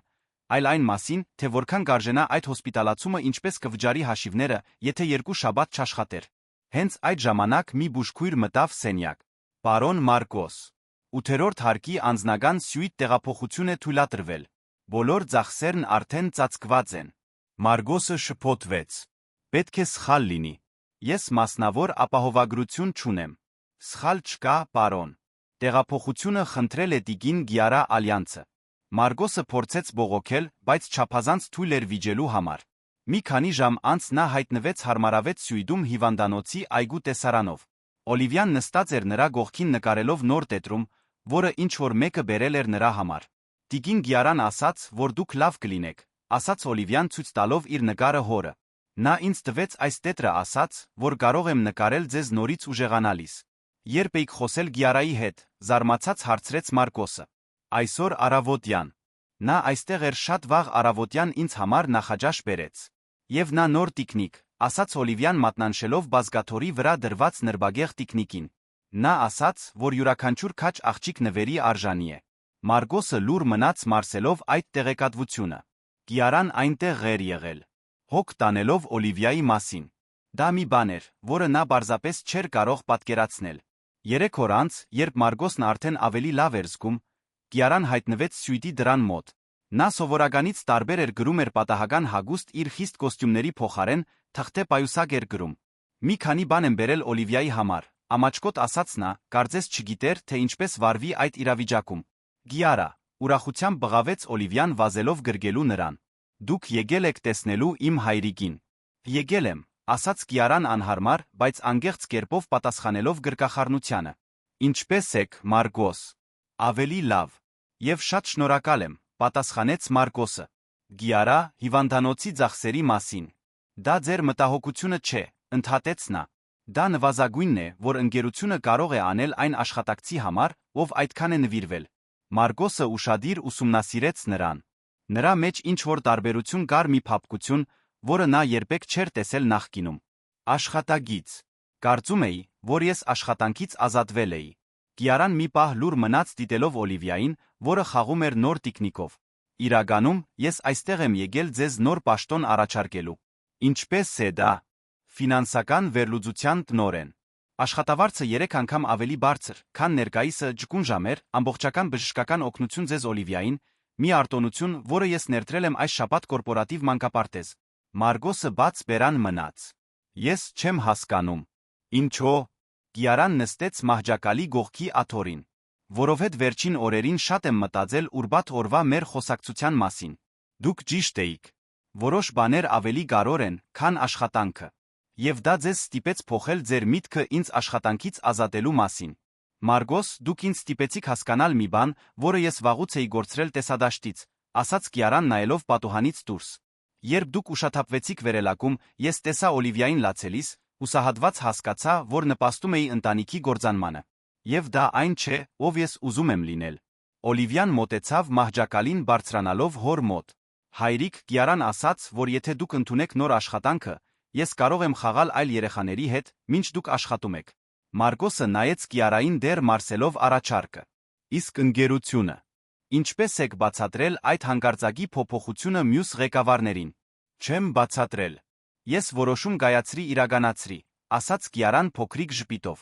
Հայտնաբերեցի, որ ընկերության սեփականատեր լինելն իր առավելություններն ունի։ Բայց ինչո՞ւ անել այս ամենը։ Իմ համար։ Կիարան վարանեց կարծես պայքարում էր բարերի հետ։ Որովհետև դուք ինձ ցույց տվեցիք, թե ինչ է նշանակում սկզբունքներ ունենալ։ Երբ ուրբաթ օրը դուք ասացիք ոչ, առաջին անգամն էր տարիների ընթացքում, որ ինչ-որ մեկը ինչ-որ բան ավելի բարձր դասեց ինձ դժգոհեցնելու վախից։ Եվ դուք պաշտպանում էիք իսկապես կարևոր մի բան։ Մարգոսը լուր մնաց դիտելով, թե ինչպես է Կիարան շեղված կերպով խաղում Օլիվիայի մազերով։ Դա սյուրռեալիստական տեսարան էր, բայց ինչ-որ կերպ բնական էր թվում։ Կան նա այլ փոփոխություններ, շարունակեց Կիարան։ Ես ներդրել եմ աշխատանքի առավելագույն ժամերի քաղաքականություն, ավելի շատ աշխատագիտներ եմ ընդունել պահանջներն ավելի լավ բաշխելու համար, ստեղծում եմ անձնական մասնագիտական կյանքի հավասարակշռության ծրագիր։ Դա պետք է դիմադրություն առաջացնի ընկերությունում, նկատեց Մարգոսը։ Ոմանք ուրախ չեն, խոստովանեց Կիարան։ Բայց հայտնաբերեցի, որ այնքան էլ չեմ մտահոգվում նրանց կարծիքով։ Ավելի շատ մտահոգվում եմ ճիշտ բան անելով։ Օլիվիան, որը լսում էր խոսակցությունը, հանկարծ հարցրեց. Կիարա, այսօր մեզ հետ ճաշելու ես։ Կիարան զարմացավ հարցից։ Ես դուք հիվանդանոցում եք։ Նրանք այստեղ ներքում ռեստորան ունեն, ուրախությամբ ասաց Օլիվիան։ Եվ հայրիկն արդեն կարող է քայլել։ Բժիշկն ասաց։ Մարգոսը նայեց Կիարային տեսնելով անորոշություն նրա աչքերում։ Դուք պարտավորված չեք զգալ։ Ես կցանկանայի, արագ ասաց Կիարան, ապա մի փոքր կարմրեց։ Եթե անհարմար չէ։ Հիվանդանոցի ռեստորանում ընթրիքը բացահայտիչ փորձ էր բոլորի համար։ Կիարան, որը սովոր էր լարված բիզնես ընթրիքների երամսյակային նպատակների մասին զրույցների, հայտնաբերեց, որ ծիծաղում է այն պատմություններից, որոնք Օլիվիան պատմում էր դպրոցի մասին, զարմանում էր Մարգոսի հետ խոսակցության հեշտությունից։ Դուք եղբայրներ կամ քույրեր ունեք, հարցրեց Օլիվիան Կիարային աղանդեր ուտելիս։ Ոչ։ Ես միակ երեխան եմ, պատասխանեց Կիարան։ Ահ, ուրեմն դուք պետք է մենակ լինեք տանը։ Դա տխուր է, ասաց Օլիվիան երեխաների դաժան անգեղծությամբ։ Կիարան մի պահ լուր մնաց։ Ճիշտ էր։ Նրա շքեղ բնակարանը միշտ եղել էր լուր ապաստան, մի վայր, որտեղ նա կարող էր խաղաղ աշխատել։ Բայց այդ պահին առաջին անգամ նա գիտակցեց, որ լռությունը միշտ չէ, որ խաղաղություն է նշանակում։ Երբեմն մի փոքր միայնակ է, խոստովանեց նա։ Դուք կարող եք ավելի հաճախ ճաշել մեզ հետ, ուրախությամբ առաջարկեց Օլիվիան։ Մենք միշտ տեղ ունենք մեկ մարդու համար։ Մարգոսը ժպտաց դստերին։ Օլիվիա, Կիարան շատ զբաղված մարդ է։ Իրականում, ընդհատեց Կիարան, ես կցանկանայի նորից ձեզ հետ ճաշել։ Եթե ինձ ընդունեք։ Երբ նրանք վերադարձան սենյակ, Օլիվիան արագ քնեց հոգնած օրվա հուզմունքից։ Մարգոսը Կիարան լուր խոսում էին, մինչ նա քնած էր։ Կիարա, ես պետք է մի բան հարցնեմ, ասաց Մարգոսը։ Ինչո՞ւ այս ամենը։ Ինչո՞ւ դուք իսկապես այդքան փոխվեցիք։ Կիարան երկար լուր մնաց դիտելով Օլիվիային քնած։ Որովհետև երբ տեսա, որ դուք ուշաթափվում եք, տեսա նրան լացելիս, հասկացա, որ դարձել էի այնպիսի մարդ, ով անհարկի տառապանք է պատճառում։ Եվ երբ ես գրգեցի Օլիվիային, զգալով, թե ինչպես էր նա դողում վախից, ինչ որ բան արթնացավ իմ մեջ, որը չգիտեի, որ գոյություն ուներ։ Մայրական բնազդ։ Գուցե։ Կամ գուցե պարզապես մարդկայնություն, ասաց Կիարան։ Ես այնքան ժամանակ էի անցկացրել թվերի արդյունքների վրա կենտրոնանալով, որ մոռացել էի, որ յուրաքանչյուր աշխատակցի հետում կա իրական կյանք իրական մարդկանցով, որոնք կախված են նրանից։ Մարգոսը գլխով արեց։ Իսկ հիմա ուզում եմ սովորել ավելի լավ մարդ լինել։ Եվ դուք երկուստ ինչ որ կերպ, դուք ինձ ստիպում եք ցանկանալ ավելի լավ լինել։ Այդ գիշեր Օլիվիայի խնամքը կազմակերպելուց Մարգոսի հարմարավետությունը ապահովելուց հետո, Կիարան վերադարձավ իր բնակարան մտքերը ծրագրերով լի։ Իր չափահաս կյանքում առաջին անգամ նրա մտքերը կենտրոնացած չէին շահույթի կամ կորպորատիվ ռազմավարությունների վրա, այլ այն բանի վրա, թե ինչպես օգտագործել իր ուժն ու ռեսուրսները փոփոխություն մտցնելու երկու մարդու կյանքում, որոնք ինչ որ առեղծվածային կերպով ավելի կարևոր էին դարձել նրա համար, քան իր սեփական հաջողությունը։ Այն գինը, որը մտել էր այդ վերելակը, տարբեր էր նրանից, ով դուրս էր եկել դրանից։ Եվ գալիք փոփոխությունները կլինեին միայն փոխակերպման սկիզբը, որը նրանցից ոչ մեկը չէր կարող պատկերացնել։ Հիվանդանոցում ախտորոշումը պարզ էր ծայրահեղ հյուծվածություն, թերսնուցում քրոնիկ ծանր սթրեսի նշաններ։ Բժիշկը բացատրեց, որ Մարգոսի մարմինը հասել էր իր սահմանին, որ նրան անհրաժեշտ է առնվազն 2 շաբաթ բացարձակ հանգիստ։ Պարոն, դուք պետք է հասկանաք, որ այս նշաններն անտեսելը կարող է շատ լուրջ հետանքներ ունենալ, ասաց դոկտոր Պետրոս Սալյանը դիտելով հետազոտությունները։ Ձեր օրգանիզմը ամիսներ շարունակ աշխատում է արտակարգ ռեժիմով։ Եթե հիմա չհոգաք դրա մասին, կարող եք լուրջ սրտի խնդիրներ զարգացնել։ Մարգոսը թույլ գլխով արեց հանրային հիվանդանոցի մահճակալից անհանգստանալով ոչ թե իր առողջության, այլ այն մասին, թե որքան կարժենա այդ հոսպիտալացումը ինչպես կվճարի հաշիվները, եթե 2 շաբաթ չաշխատեր։ Հենց այդ ժամանակ մի բուժքույր մտավ սենյակ։ Պարոն Մարգոս, 8-րդ հարկի անձնական սյուիթ տեղափոխություն է թույլատրվել։ Բոլոր ծախսերն արդեն ծածկված են։ Մարգոսը շփոթվեց։ Պետք է սխալ լինի։ Ես մասնավոր ապահովագրություն չունեմ։ Սխալ չկա, պարոն։ Տեղափոխությունը խնդրել է տիկին Կիարա Ալյանցը։ Մարգոսը փորձեց բողոքել, բայց չափազանց թույլ էր վիճելու համար։ Մի քանի ժամ անց նա հայտնվեց հարմարավետ սյուիտում հիվանդանոցի այգու տեսարանով։ Օլիվիան նստած էր նրա գողքին նկարելով նոր տետրում, որը ինչ որ մեկը բերել էր նրա համար։ Տիկին Կիարան ասաց, որ դուք լավ կլինեք, ասաց Օլիվիան ցույց տալով իր նկարը հորը։ Նա ինձ տվեց այս տետրը, ասաց, որ կարող եմ նկարել ձեզ նորից ուժեղանալիս։ Երբ էիք խոսել Կիարայի հետ, զարմացած հարցրեց Մարգոսը։ Այսօր առավոտյան։ Նա այստեղ էր շատ վաղ առավոտյան ինձ համար նախաճաշ բերեց։ Եվ նա նոր տիկնիկ, ասաց Օլիվիան մատնանշելով բազկաթոռի վրա դրված նրբագեղ տիկնիկին։ Նա ասաց, որ յուրաքանչյուր քաջ աղջիկ նվերի արժանի է։ Մարգոսը լուր մնաց մարսելով այդ տեղեկատվությունը։ Կիարան այնտեղ էր եղել, հոգ տանելով Օլիվիայի մասին։ Դա մի բան էր, որը նա պարզապես չէր կարող պատկերացնել։ 3 օր անց, երբ Մարգոսն արդեն ավելի լավ էր զգում, Կիարան հայտնվեց սյուիտի դռան մոտ։ Նա սովորականից տարբեր էր գրում էր պատահական հագուստ իր խիստ կոստյումների փոխարեն, թղթե պայուսակ էր գրում։ Մի քանի բան եմ բերել Օլիվիայի համար, ամաչկոտ ասաց նա, կարծես չգիտեր, թե ինչպես վարվի այդ իրավիճակում։ Կիարա, ուրախությամբ բղավեց Օլիվիան վազելով գրգելու նրան։ Դուք եկել եք տեսնելու իմ հայրիկին։ Եկել եմ, ասաց Կիարան անհարմար, բայց անգեղծ կերպով պատասխանելով գրկախառնությանը։ Ինչպե՞ս եք, Մարգոս։ Ավելի լավ։ Եվ շատ շնորհակալ եմ, պատասխանեց Մարգոսը։ Կիարա, հիվանդանոցի ծախսերի մասին։ Դա ձեր մտահոգությունը չէ, ընդհատեց նա։ Դա նվազագույնն է, որ ընկերությունը կարող է անել այն աշխատակցի համար, ով այդքան է նվիրվել։ Մարգոսը ուշադիր ուսումնասիրեց նրան։ Հայացքը խորաթափանց էր։ Աշխատագիծ։ Կարծում էի, որ ես աշխատանքից ազատվել էի։ Կիարան մի պահ լուր մնաց դիտելով Օլիվիային, որը խաղում էր նոր տիկնիկով։ Իրականում, ես այստեղ եմ եկել ձեզ նոր պաշտոն առաջարկելու։ Ինչպես է դա։ Ֆինանսական վերլուծության տնօրեն։ Աշխատավարձը 3 անգամ ավելի բարձր, քան ներկայիսը ջկուն ժամեր, ամբողջական բժշկական օգնություն ձեզ Օլիվիային, մի արտոնություն, որը ես ներդրել եմ այս շաբաթ կորպորատիվ մանկապարտեզ։ Մարգոսը բաց բերան մնաց։ Ես չեմ հասկանում։ Ինչո՞։ Կիարան նստեց մահճակալի գողքի աթոռին։ Որովհետև վերջին օրերին շատ եմ մտածել ուրբաթ օրվա մեր խոսակցության մասին։ Դուք ճիշտ էիք։ Որոշ բաներ ավելի կարևոր են, քան աշխատանքը։ Եվ դա ձեզ ստիպեց փոխել ձեր միտքը ինձ աշխատանքից ազատելու մասին։ Մարգոս, դուք ինձ ստիպեցիք հասկանալ մի բան, որը ես վաղուց էի գործրել տեսադաշտից, ասաց Կիարան նայելով պատուհանից դուրս։ Երբ դուք ուշաթափվեցիք վերելակում, ես տեսա Օլիվիային լացելիս, հուսահատված հասկացա, որ նպաստում էի ընտանիքի կործանմանը։ Եվ դա այն չէ, ով ես ուզում եմ լինել։ Օլիվիան մոտեցավ մահճակալին բարձրանալով հոր մոտ։ Հայրիկ, Կիարան ասաց, որ եթե դուք ընդունեք նոր աշխատանքը, ես կարող եմ խաղալ այլ երեխաների հետ, մինչ դուք աշխատում եք։ Մարգոսը նայեց Կիարային դեռ մարսելով առաջարկը։ Իսկ ընկերությունը։ Ինչպես եք բացատրել այդ հանկարծակի փոփոխությունը մյուս ղեկավարներին։ Չեմ բացատրել։ Ես որոշում կայացրի իրականացրի, ասաց Կիարան փոքրիկ ժպիտով։ Հայտնաբերեցի, որ ընկերության սեփականատեր լինելն իր առավելություններն ունի։ Բայց ինչո՞ւ անել այս ամենը։ Իմ համար։ Կիարան վարանեց, կարծես պայքարում էր բարերի հետ։ Որովհետև դուք ինձ ցույց տվեցիք, թե ինչ է նշանակում սկզբունքներ ունենալ։ Երբ ուրբաթ օրը դուք ասացիք ոչ, առաջին անգամն էր տարիների ընթացքում, որ ինչ-որ մեկը ինչ-որ բան ավելի բարձր դասեց ինձ դժգոհեցնելու վախից։ Եվ դուք պաշտպանում էիք իսկապես կարևոր մի բան։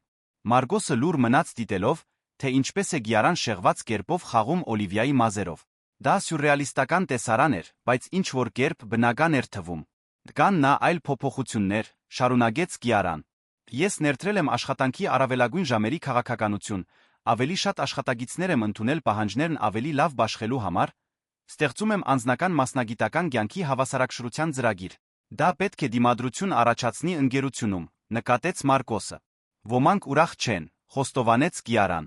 Բայց հայտնաբերեցի, որ այնքան էլ չեմ մտահոգվում նրանց կարծիքով։ Ավելի շատ մտահոգվում եմ ճիշտ բան անելով։ Օլիվիան, որը լսում էր խոսակցությունը, հանկարծ հարցրեց. Կիարա, այսօր մեզ հետ ճաշելու ես։ Կիարան զարմացավ հարցից։ Ես դուք հիվանդանոցում եք։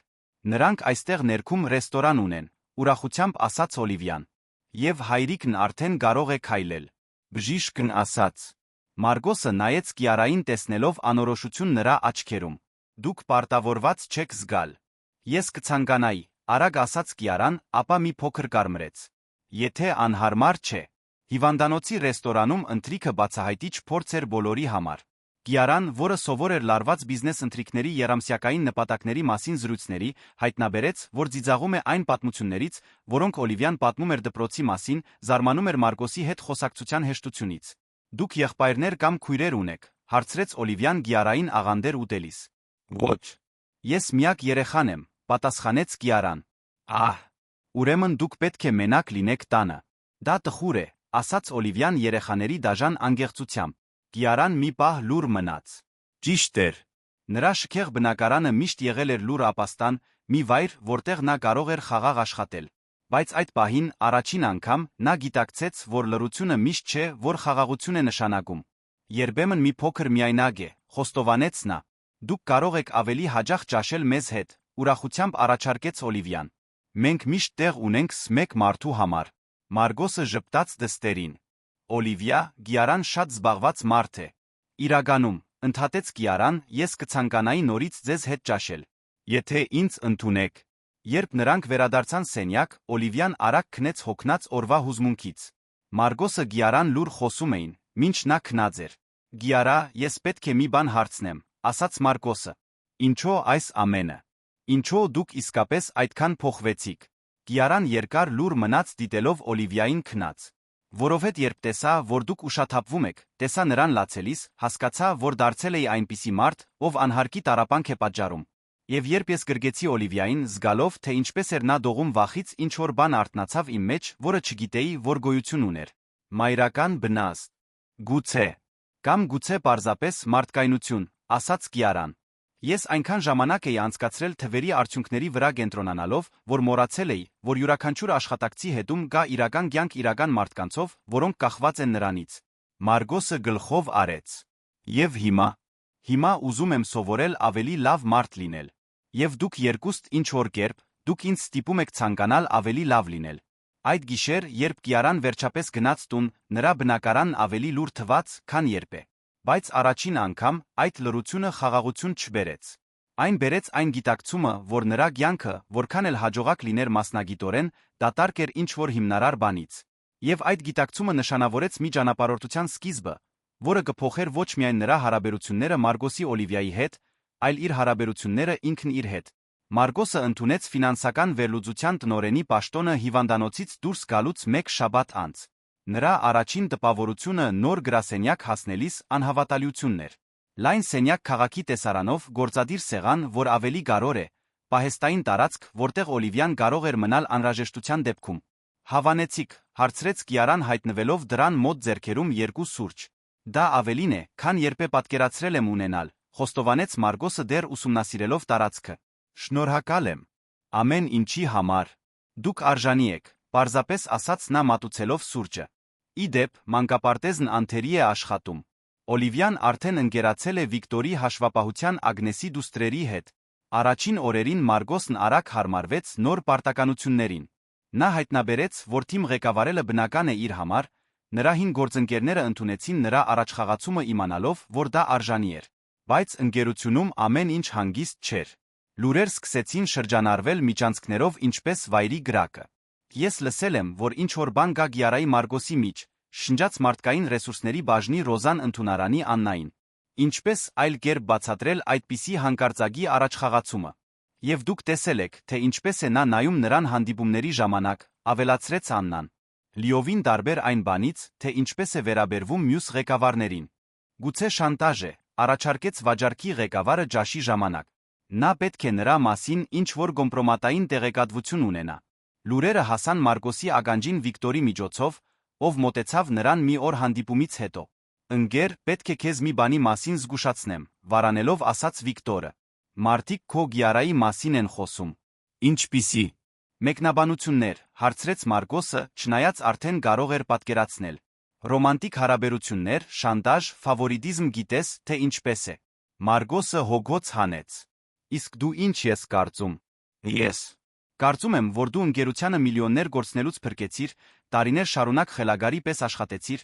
վերջապես ստացար այն ճանաչումը, որին արժանի էիր, վճռականորեն ասաց Վիկտորը։ Բայց ոչ բոլորն են այդպես տեսնում։ Այս խոսակցությունը Մարգոսին ավելի անհանգստացրեց, քան նա սպասում էր։ Ոչ թե այն պատճառով, որ նա կասկածում էր իր որակավորումներին, այլ այն պատճառով, որ չէր ուզում, որ լուրերը ազդեին Կիարայի վրա կամ վնասեին նրա հեղինակությանը ընկերությունում։ Այդ կեսօրին Մարգոսը արերեսվեց Կիարայի հետ իր գրասենյակում։ Մենք պետք է խոսենք շրջանառվող լուրերի մասին։ Կիարան բարձրացրեց աչքերը այն փաստաթղթերից, որոնք վերանայում էր։ Ինչպիսի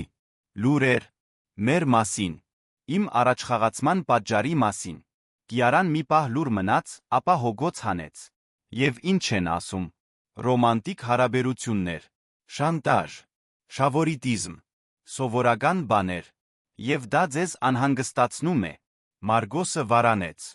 Ինձ անհանգստացնում է, որ նրանք կարող են կասկածի տակ դնել ձեր ամբասիրությունը մի որոշման պատճառով, որը զուտ մասնագիտական էր։ Կիարան ուշադիր ուսումնասիրեց նրան։ Դուք այդպես եք կարծում,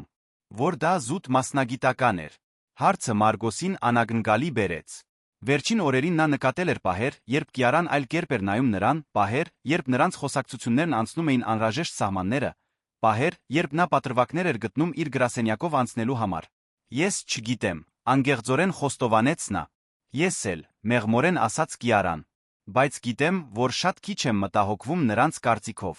Ինձ միայն ձեր կարծիքն է հետաքրքրում։ Նախքան Մարգոսը կկարողանար պատասխանել, նրա հեռախոսը զանգեց։ Դա Օլիվիայի դպրոցից էր։ Պարոն Մարգոս։ Խնդիր կա։ Օլիվիան այստեղ չէ։ Ինչպես է դա, այստեղ չէ, հարցրեց Մարգոսը զգալով, որ խուճապը պատում է իր կուրծքը։ Մի կին եկել էր նրա հետից 2 ժամ առաջ։ Ասաց, որ մոտ հարազատ է, որ դուք թույլատրել եք։ Նա փաստաթղթեր ուներ։ Մարգոսը բաց թողեց հեռախոսը։ Նրա ոտքերը թուլացան, նա ստիպված եղավ հենվել սեղանին։ Օլիվիա ինչ-որ մեկը տարել է Օլիվիային։ Կիարան անմիջապես վերահսկողություն վերցրեց իրավիճակի վրա։ Նա զանգահարեց իր անվտանգության ղեկավարին, ակտիվացրեց ոստիկանությունում ունեցած բոլոր կոնտակտները, մի քանի րոպեի ընթացքում մոբիլիզացրեց մասնավոր հետաքննության թիմ։ Մի խուճապի մատնվեք, ասաց նա բռնելով Մարգոսի ուսերից։ Մենք նրան կգտնենք։ Հաջորդ մի քանի ժամերը Մարգոսի կյանքի ամենաերկարն էին։ Ոստիկանությունը պարզեց, որ Օլիվիային տարած կինը ներկայացել էր որպես Ֆիոնա Օլիվիայի մոր հեռավոր զարմուհին։ Նա գեղցված, բայց բավականաչափ համոզիչ փաստաթղթեր էր ներկայացրել դպրոցին խաբելու համար։ Մենք գտանք նրա հասցեն, ասաց մասնավոր դետեկտիվը, ում Կիարան վարձել էր։ Նա կին է առանց քրեական անցյալի։ Կարծես իսկապես հավատում է, որ երեխային է փրկում։ Մարգոսը Կիարան վազեցին նշված հասցեով։ Ճանապարհին Մարգոսը լիովին խուճապի մեջ էր պատկերացնելով ամենավատ սցենարները։ Կիարան լուր վարում էր, բայց նրա ձեռքը գտավ նրանը ամուր սեղմեց։ Մենք նրան տուն կբերենք, վճռականորեն ասաց նա։ Նրանք Օլիվիային գտան քաղաքի ծայրամասում գտնվող փոքրիկ բնակարանում։ Ֆիոնան 40-ից մի փոքր ավելի տարիքի կին հոգնած աչքերով փորձում էր համոզել աղջկան ուտել, երբ ոստիկանությունը թագեց դուռը։ Ես ոչինչ սխալ չեմ արել, բղավեց Ֆիոնան, երբ տեսան Օլիվիային վազելով հոր գիրկը։ Այս երեխան անտեսվում էր։ Ես տեսել եմ նրան քնած գրասենյակում, տեսել եմ, թե ինչպես էր հայրը նրան քարշ տալիս ամենուր։ Նա պատշաճ խնամքի գարիք ունի։ Հայրիկ, լացեց Օլիվիան գարչելով Մարգոսից, կարծես երբեք չէր բաց թողնելու։ Ես նրան ասացի, որ դուք լավ հայրիկ եք, բայց նա չհավատաց։ Մարգոսը ամուր գրկեց դստերը զգալով, որ թեթացման արցունքներ են հոսում դեմքով։ Ամեն ինչ լավ է, սիրելիս։ Հայրիկն այստեղ է։ Կիարան դիտեց տեսարանը զգալով թեթացման զայրույթի խառնուրդ։ Երբ ոստիկանները Ֆիոնային տարան ցուցմունք տալու, նա մոտեցավ Մարգոսին Օլիվիային։ Ինչպես ես, մեղմորեն հարցրեց նա Օլիվիային։ Վախեցած էի, խոստովանեց աղջիկը, բայց գիտեի, որ դուք հայրիկը ինձ կգտնեք։ Օլիվիայի բացարձակ վստահությունը խորապես հուզեց Կիարային։ Աղջիկը նրան տեսնում էր որպես իր պաշտպանության ցանցի մի մաս, որպես ընտանիք։ Բայց ճգնաժամը չէր ավարտվել։ Հաջորդ օրերին սոցիալական ծառայությունները հետաքննություն սկսեցին Օլիվիայի կյանքի պայմանների վերաբերյալ։ Ֆիոնան պաշտոնական բողոք էր ներկայացրել պնդելով անտեսում։ Այժմ Մարգոսը պետք է ապացուցեր, որ ինքը պատշաճ հայր էր։ Դա լուրջ չի կարող լինել, ասաց Մարգոսը փաստաբանին, ում Կիարան վարձել էր նրա համար։ Նա արանգել է իմ դստերը։ Ցավոք, նրա պնդումները որոշ հարցեր են առաջացրել, որոնց պետք է պատասխանել, բացատրեց փաստաբանը։ Օլիվիայի գիշերները գրասենյակում անցկացնելու փաստը, հյուծվածության պատճառով հոսպիտալացումը, նրանք պետք է ստուգեն, թե արդյոք դուք կայուն միջավայր եք ապահովում։ Մարգոսը հուսահատվեց։ Օլիվիային գործնելու հնարավորությունը ավելի սարսափելի էր, քան այն ամենը, ինչին նա երբե բախվել էր։ Հենց Կիարան էր, ով ամբողջ գործընթացում նրա կողքին մնաց։ Նա ցուցմունք տվեց ընկերությունում տեղի ունեցած փոփոխությունների, Մարգոսի նոր պաշտոնի նրա որպես հայր նվիրվածության մասին։ Երբ նրանց հետ իր հարաբերությունների մասին հարցրին, նա պատասխանեց դաժան անգեղծությամբ. Մարգոսը օրինագելի աշխատագիծ է նվիրված հայր։ Օլիվիան երջանիկ լավ խնամված երեխա է։ Եվ երկուսն էլ կարող են դարձել ինձ համար այնպես, ինչպես չէի սպասում։ Ինչպես, Տիգին Ալյանց, հարցրեց սոցիալական աշխատողը։ Կիարան նայեց Մարգոսին, որը լարված նստած էր նրա կողքին։ Բոլոր գարոր ձերով, պարզապես ասաց նա։ 3 շաբաթ տաց հետաքննությունից հետո սոցիալական ծառայությունները եզրակացրեցին, որ անտեսման ապացույցներ չկան։ Օլիվիան գմնար Մարգոսի հետ, բայց նրանք 6 ամիս կհետեին նրանց կայունություն ապահովելու համար։ Այդ գիշեր Մարգոսի բնակարանում նրանք վերջապես կարողացան շունչ քաշել։ Օլիվիան խաղաղ քնած էր իր սենյակում, իսկ Մարգոսը Կիարան նստած էին հյուրասենյակի բազմոցին հյուծված, բայց թեթացած։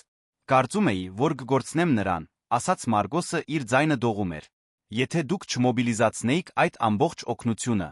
Մի մտածեք այդ մասին, ասաց Կիարան դիպչելով նրա ձեռքին։ Կարևորն այն է, որ նա ապահով է։ Մարգոսը նայեց նրան տեսնելով ոչ միայն հաջողակ գործարարուհուն, այլ այն գնոջը, ով պայքարել էր նրա կողքին իր դստեր անվտանգության համար։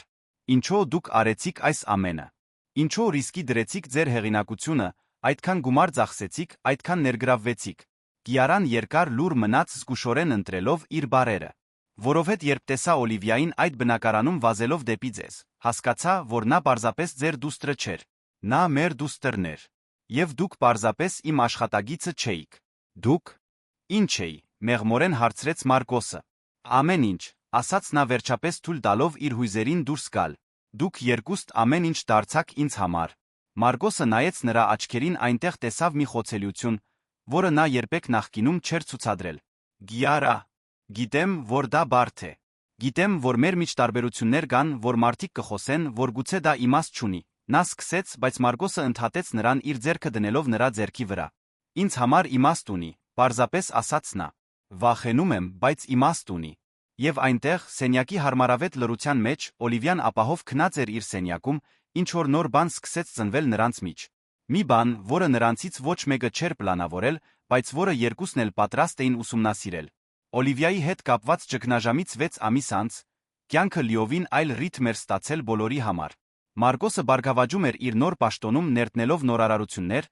որոնք ընկերության արդյունավետությունը բարձրացրել էին 20%-ով։ Կիարան փոխել էր ոչ միայն կորպորատիվ քաղաքականությունը, այլ իր սեփական ղեկավարման մոտեցումը Երանում հայտնի դառնալով որպես տեսլական գործադիր տնօրեն, ով առաջնահերթություն էր տալիս իր աշխատագիտների բարեկեցությանը։ Բայց ամենակարևոր փոփոխությունը տեղի էր ունենում անձնական մակարդակում։ Մարկոսը Գիարան ինչ-որ հատուկ բան էին կառուցում դանդաղ զգուշությամբ, միշտ հաշվի առնելով Օլիվիային յուրաքանչյուր քայլում։ Հայրիկ, Գիարան այսօր կարող է մեզ հետ ճաշել, հարցրեց Օլիվիան ուրբաթ առավոտյան, մինչ Մարկոսը պատրաստում էր նրա նախաճաշը։ Դու չես հոգնում ամեն շաբաթ նույն հարցը տալուց, կատակեց Մարկոսը սանրելով դստեր մազերը։ Ոչ։ Եվ նա միշտ ասում է այո, ուրախությամբ պատասխանեց Օլիվիան։ Նա սիրում է մեզ հետ ճաշել։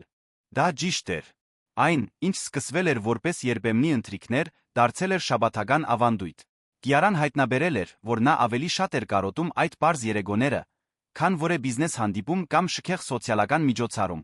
Այդ կեսօրին Կիարան հայտնվեց դրան մոտ Օլիվիայի համար, ծաղկեփնջով Մարկոսի համար մի շիշ կինով։ Հուսով եմ, որ ձեզ լազանյա դուր կգա, ասաց նա բռնելով հայտնի իտալական ռեստորանից մի պայուսակ։ Կարծում էի, որ կարող ենք ինչ-որ տարբեր բան փորձել։ Գիարա, դուք ինձ համար ծաղիկներ եք բերել, բղավեց Օլիվիան վազելով գրգելու նրան։ Իհարկե, յուրաքանչյուր արքայադուստր ծաղիկների արժանի է, ասաց Կիարան պատասխանելով ջերմ գրկախառնությանը։ Մարկոսը ժպիտով դիտում էր փոխազդեցությունը։ Վերջին ամիսներին նա տեսել էր, թե ինչպես էր Կիարան փոխվում իր աչքերի առաջ։ Սարը հաշվարկող գինը տեղը զիջել էր մեկին, ով ջերմ էր, զվարճալի զարմանալիորեն մայրական Օլիվիայի հետ։ Ընթրիքի ժամանակ Օլիվիան ոգորությամբ պատմեց դպրոցական ներկայացման մասին, որում նա մասնակցելու էր։ Ես թիթեռ եմ լինելու, եւ ինձ պետք են մեծ ու գունեղ թեր։ Ինչ պատահականություն, ասաց Կիարան արեղծվածային ժպիտով։ Պատահում է, որ ես ճանաչում եմ մի դերձակուհի, ով քաղաքում ամենագեղեցիկ թիթեռների թերն է կարում։ Իրոք, հարցրեց Օլիվիան աչքերը փայլում էին։ Գիարա, դուք պարտավոր չեք, սկսեց Մարկոսը։ Ես ուզում եմ դա անել, ընդհատեց նա։ Օլիվիան արժանի է ամենագեղեցիկ թերին։ Ընթրիքից հետո, երբ Օլիվիան խաղում էր հյուրասենյակում, Մարկոսը Գիարան միասին լվանում էին ամանեղենը խոհանոցում։ Հենց այս տնային պահերին էր, որ Մարկոսը զգում էր, թե ինչպես էր ամեն ինչ բնական, կարծես նրանք միշտ էլ ընտանիք էին եղել։ Մարկոս, մեղմորեն ասաց Կիարան, կարող եմ ձեզ մի բան խնդրել։ Իհարկե, դուք Օլիվիան կցանկանայիք վաղը ճաշել իմ բնակարանում։ Կա մի բան, որը ես կցանկանայի ցույց տալ ձեզ։ Մարկոսը հետաքրքրությամբ նայեց նրան։ Ինչպիսի բան։ Դա անագնկալ է, ասաց նա մի փոքր գարմրելով, բայց կարծում եմ, որ ձեզ դուր կգա։ Հաջորդ շաբաթ օրը, երբ Մարկոսը Օլիվիան հասան Գիարայի բնակարան, նրանց դիմավորեցին մանրակրկիտ ընթրիքով տանտիրուհու շոշափելի նյարդայնությամբ։ Դուք լավ եք, հարցրեց Մարկոսը նկատելով, թե ինչպես էր Գիարան անհանգիստ թվում։ Լավ եմ։ Պարզապես նյարդայնացած եմ, խոստովանեց նա։ Ընթրիքից հետո ուզում եմ ձեզ մի բան ցույց տալ։ Օլիվիան, անտեղյակ լարվածությունից, հիացած էր շքեղ բնակարանով։ Գիարա, ձեր տունը ամրոցի պես է, ասաց նա ուսումնասիրելով ընդարձակ հյուրասենյակը։ Ընթրիքից հետո Գիարան նրանց առաջնորդեց միջանցքով, որը Մարկոսը երբեք չէր տեսել նախկինում։ Նա գանգ արավ փակ դրան արջ խորը շունչ քաշեց։ Նախքան այս դուռը բացելը, ես պետք է մի բան բացատրեմ, ասաց նա հիմնականում նայելով Մարկոսին։ Վերջին ամիսներին դուք երկուստ դարձաք իմ կյանքի ամենակարևոր մասը։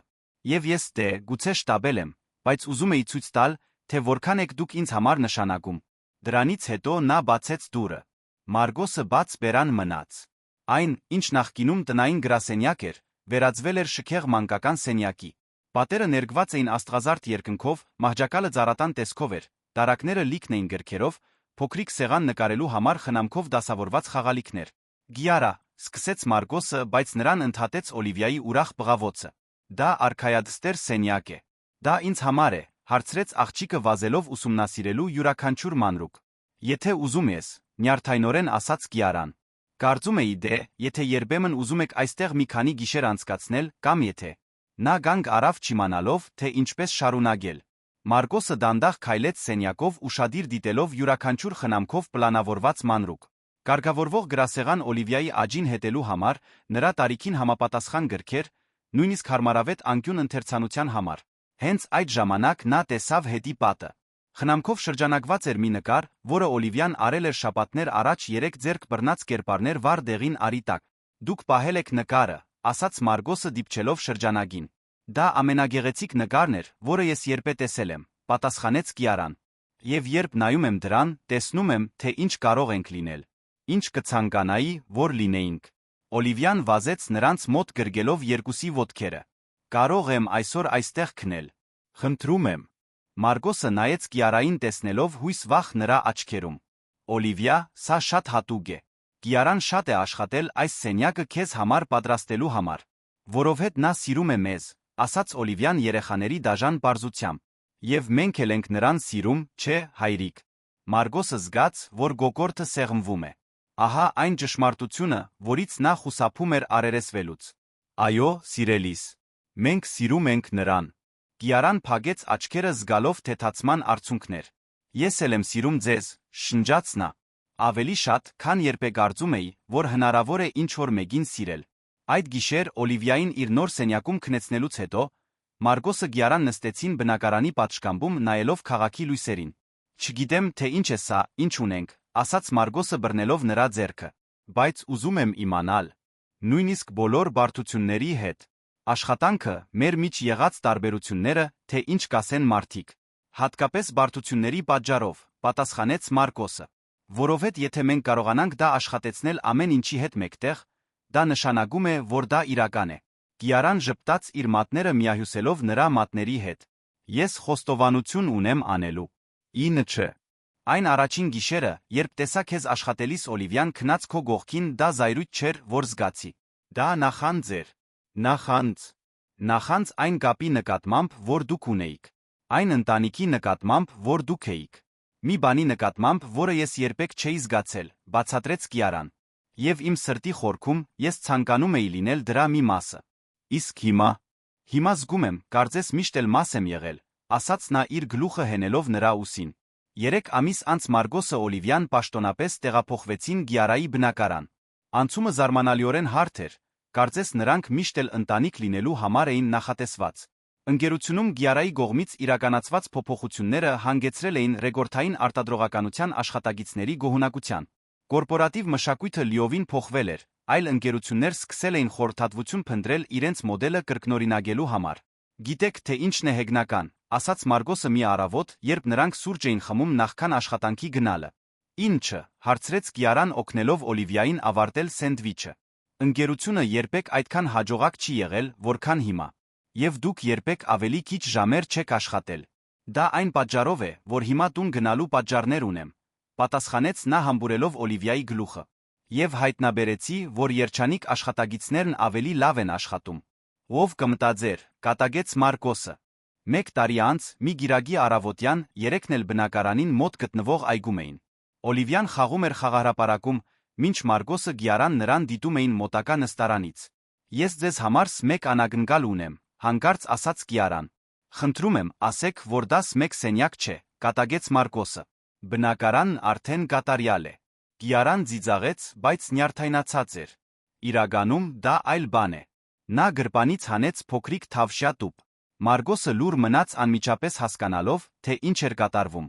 Մարգոս, մինչ դուք Օլիվիան կմտնեիք իմ կյանք, ես կարծում էի, որ գիտեմ, թե ինչ է հաջողությունը։ Կարծում էի, որ հարստությունն ու իշխանությունը բավարար են։ Բայց դուք ինձ սովորեցրիք, որ իսկական հաջողությունը սիրելու քեզ սիրող մարդիկ ունենալն է։ Նա բացեց տուփը բացահայտելով պարզ, բայց նրբագեղ մատանի։ Գիտեմ, որ մեր պատմությունը սկսվել է ոչ սովորական կերպով։ Գիտեմ, որ շատ առումներով տարբեր ենք։ Բայց նա գիտեմ, որ ուզում եմ իմ կյանքի մնացած մասն անցկացնել հայտնաբերելով, թե ինչ կարող ենք կառուցել միասին։ Մարգոսը նայեց մատանուն, ապա Գիարային, ապա Օլիվիային, որը դադարել էր խաղալ ուշադիր դիտում էր։ Գիարա Ալյանց, ասաց նա ժպիտով, դուք ինձ ամուսնության առաջարկում եք։